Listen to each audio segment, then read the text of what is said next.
హైదరాబాద్ మహానగరంలో అద్దెకుండే వారికి కొత్త కష్టాలు మొదలయ్యాయా? కుటుంబ సభ్యులు ఎక్కువగా ఉంటే ఇంటి ఓనర్లు ఇల్లు ఖాళీ చేస్తున్నారా? అసలు అద్దెకుండే వారితో ఇంటి ఓనర్లు ఎందుకు కఠినంగా వ్యవహరిస్తున్నారు? ఎన్నడూ లేని విధంగా భాగ్యనగరంలో ఎదురవుతున్న కష్టాలు ఏంటి?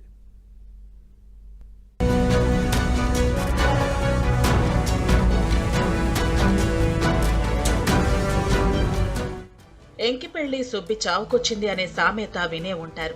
ప్రస్తుతం హైదరాబాద్ నగరంలో అద్దెకు ఉండేవారికి ఈ సామెత అతికినట్లు సరిపోతుంది. ఎందుకంటే సమ్మర్ వారికి కొత్త కష్టాన్ని తెచ్చిపెట్టింది. ఎక్కడైనా సరే అద్దెకు ఉండేవారికి ఉండే కష్టాలు అన్నీ ఇన్ని కావు. ఓనర్లు పెట్టే కండిషన్లకు టెనెంట్ల మతులు పోతూ ఉంటాయి.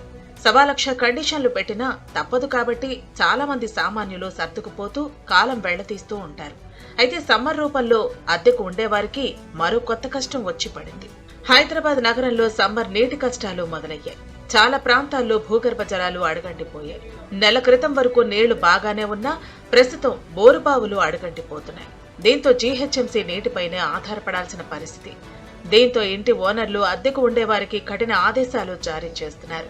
నీరు ఎక్కువగా వాడుకోవద్దని, చుట్టాలు రాకుండా చూసుకోవాలని, తాము మోటార్ ఆన్ చేసినప్పుడే వృధా కాకుండా సరిపడా నీటిని స్టోర్ చేసి పెట్టుకోవాలని హుకుం జారీ చేస్తున్నారు. ఇంకొందరు ఓనర్లైతే ఎక్కువ మంది కుటుంబ సభ్యులు ఉన్న ఫ్యామిలీలను ఇండ్లు ఖాళీ చేయాలని చెబుతున్నారు. ఎక్కువ మంది ఉంటే ఎక్కువ నీరు వాడతారనే కారణంతో వారితో ఇళ్లు ఖాళీ చేయిస్తున్నారు.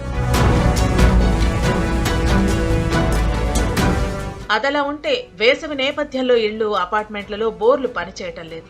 దీంతో ట్యాంకర్ నీళ్లను కొనుగోలు చేయాల్సి వస్తోంది. వాటర్ బోర్డు నీటి కనెక్షన్ లేని వారికి ప్రైవేట్ ట్యాంకర్లే దిక్కు కావడంతో వాటికి డిమాండ్ భారీగా పెరిగింది. ఇదే అదనుగా మరోవైపు నిర్వాహకులు దోచుకుంటున్నారు.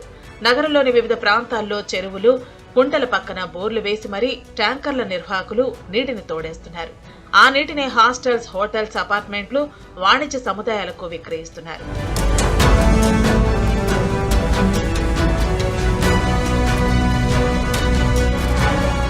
వాటర్ బోర్డు నగరంలోని సరఫరా చేస్తున్న 5,000 లీటర్ల నీటి ట్యాంకర్ను గృహ కనెక్షన్లకు 500, వాణిజ్య కనెక్షన్లకు 850 వసూలు చేస్తోంది. కానీ ప్రైవేట్ ట్యాంకర్ల నిర్వాహకులు మాత్రం 5,000 లీటర్ల ట్యాంకర్ను 1,200 నుంచి 1,500 వరకు విక్రయిస్తున్నారు. పైగా సరఫరా చేసే నీరంతా చెరువులు, కుంటల పక్కన నుంచి బోర్ల ద్వారా తోడింది కావడంతో దుర్వాసన కూడా వస్తున్నట్లు తెలిసింది. టార్పాలిన్లు కట్టి నీళ్లు నిల్వ చేస్తూ ఉండటంతో పురుగులు సైతం చేరుతున్నాయి. ఆ నీటినే సరఫరా చేస్తున్నారు.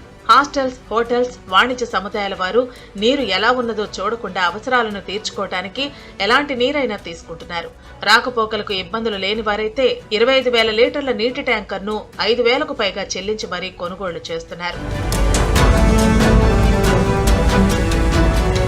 ప్రతి నీటి బొట్టు ప్రాణాధారమే కాబట్టి నీటిని పొదుపు చేయాల్సిన బాధ్యత అందరిపైన ఉంది.